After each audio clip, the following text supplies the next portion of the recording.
ایک خاتون مجھے ملی، ان کے والد نے، ان کی والدہ نے ان کے ساتھ بچپن میں بہت زیادہ زیادتیاں کی تھیں. ان کو مارا بھی تھا، ان کو ابیوز بھی کیا تھا، ان کو طرح طرح سے ہیوملیٹ کیا تھا، ٹارچر کیا تھا. بہت ہی زیادہ جانوروں والا سلوک ان لوگوں نے اپنی بیٹی کے ساتھ کیا تھا. یہاں تک کہ جب اس بیٹی کی شادی بھی ہوئی تو وہ اس لیے اس نے جلدی کی شادی میں کہ کسی طرح اپنے ماں باپ سے ان کے گھر سے نکل جاؤں، اس عذاب سے میں بچ جاؤں جو اس کے ماں باپ نے اس پر کیا. کئی سال گزر گئے، اب اس کی عمر زیادہ ہو گئی ہے، وہ بھی خود ماں ہے، اس کے والدین بھی اب بوڑھے ہو چکے ہیں. جو باپ جو ہے وہ ہارٹ کا پیشنٹ بن گیا، ماں کو جو ہے وہ ڈائبٹیز ہو گئی، دونوں مریض ہیں، ان کا خیال کرنے والا کوئی نہیں ہے. اب آپ اندازہ کرو کون خیال کرتا ہے ان کا. جس بیٹی کو ٹارچر کرتے تھے نا، وہ ان کا خیال کر رہی ہے. وہ میرے پاس آئے، اس نے مجھے کہا ان کی خدمت کرتے ہوئے میرے دل کے اندر اتنی تکلیف ہوتی ہے، مجھ سے رہا نہیں جاتا. ان لوگوں نے مجھے اتنا ابیوز کیا تھا، اتنا ابیوز کیا تھا، اور اللہ چاہتا ہے میں ان کی خدمت کروں. یہ تو اگر آپ دیکھتے ہوتے کہ یہ میرے ساتھ کیا کرتے ہیں تو آپ کو یہ لگتا کہ یہ لوگ تو انسان بھی نہیں ہیں، شیطان ہیں. میں کیسے ان کی خدمت کروں، کیسے ان کو معاف کروں؟ پھر مجھے لوگ کہتے ہیں معاف کرو معاف کرو، معاف نہیں کرو گے تو اللہ معاف نہیں کرے گا. کہتی میں نہیں کر سکتی معاف. ایک تو اس طرف سے مجھ پر عذاب آیا، اب آخرت میں بھی عذاب آئے گا کہ معاف نہیں کر سکتی. میں نے سوال پوچھا کس نے آپ سے کہا ہے کہ معاف کرنا فرض ہے؟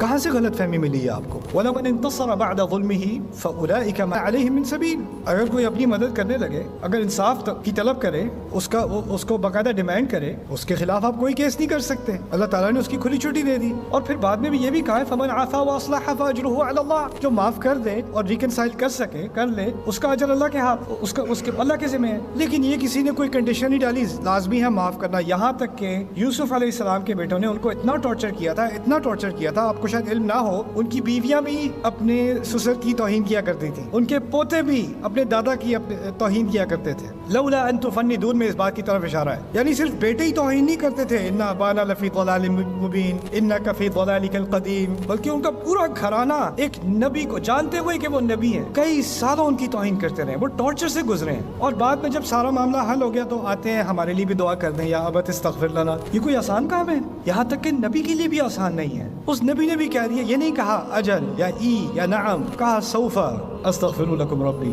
کروں گا ذرا بعد میں، ابھی نہیں، ابھی دل تیار نہیں ہے. اب وہ معافی مانگنے آ بھی رہے ہیں لیکن ابھی دل تیار نہیں ہے. اس چیز کو بھی اللہ تعالیٰ نے اکنالج کیا ہے، اللہ تعالیٰ نے انسان کی تکلیف کو اکنالج کیا ہے. تو اگر آپ کے دل میں ایک سختی آ گئی ہے نا، تو ایک طرح سے تو آپ انسان ہو، آنی تو تھی. جس کے ساتھ سختی کی گئی ہو اس کے دل میں سختی تو آئے گی. اللہ تعالیٰ نے ہمیں انسان ہی بنایا آخرکار. لیکن اگر آپ کو اس کا حل چاہیے نا، تو یا تو آپ انتظار کریں اس وقت تک جب آپ اس پوزیشن میں ہو کہ آپ اس بات کو، یعنی بدلہ لینے کی بات نہیں ہے، دیوار توڑنے کی بات ہے، اس کو آپ ایڈریس کر سکیں. جیسے اس عورت نے کہا کہ میں اپنے ماں باپ کو معاف کرنا چاہتی ہوں، میں کر نہیں سکتی. میں نے کہا اگر کرنے کا کوئی امکان بھی ہے نا، تو اس کا پہلا سٹیپ یہ ہوگا کہ آپ کو ان کی غلطی سے ان کو آگاہ کرانا پڑے گا، آپ کو کنفرنٹ کرنا پڑے گا. دیکھیں آپ نے یہ کیا تھا، آپ کو یاد ہے؟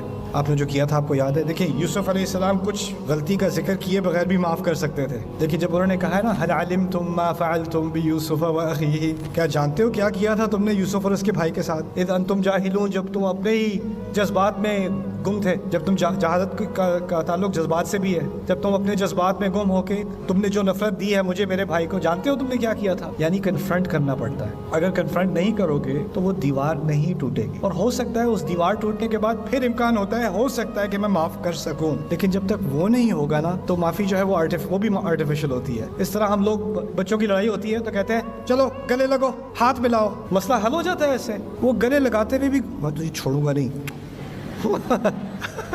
لیکن دل میں تو بات رہ گئی نا. ہم اوپر سے مسئلہ حل کرتے ہیں، اندر کا مسئلہ حل نہیں کرتے. اندر کا مسئلہ تبھی حل ہوگا جب آپ کسی کو کنفرنٹ کرو گے. اور اگر آپ ابھی اس پوزیشن میں نہیں ہو کہ آپ کنفرنٹ کر سکو تو ابھی صبر کا مرحلہ ہے. کبھی کبھار یعقوب علیہ السلام کئی سال اس پوزیشن میں نہیں تھے کہ وہ اپنے بیٹوں کا سامنا کر سکیں اس طرح سے. اس وقت کہا تھا انما اشکو بثی وحزنی الی اللہ. تو جب وہ ایک وقت آ جاتا ہے پھر اس کے بعد اللہ تعالیٰ وہ دروازہ کھول دیتا ہے. میری دعا ہے کہ اللہ تعالیٰ آپ کے دلوں کو نرم کرے، اور جو جس تکلیف سے آپ گزرے ہو، شاید وہ پیرنٹس کی طرف سے آئی ہے، بچوں کی طرف سے آئی ہے، شاید وہ شوہر کی طرف سے آئی ہے، بیوی کی طرف سے آئی ہے، کسی کزن کی طرف سے آئی ہے، کسی کی طرف سے بھی ہے. ہوتے یہ ڈرامے گھر میں ہی ہیں، کسی غیر سے نہیں آتی تکلیف. جو دل کے قریب ہوتا ہے نا وہی تکلیف دے سکتا ہے. اسی لیے انبیاء کی زندگی میں جو سب سے بڑی مشکلیں تھیں وہ گھر والوں کی تھیں، باہر کی کسی دشمن کا مسئلہ نہیں تھا. یہاں تک کہ موسیٰ فرعون کے گھر میں ہی پلے بڑے ہیں، وہ بھی ایک طرح سے گھر والی بات تھی. تو یہ چیزیں جو آپ کی فیملی میں ہوتی ہیں، میری دعا ہے کہ اللہ تعالیٰ آپ کے دل کو وہ صلاحیت دے کہ آپ اس کا سامنا کر سکو.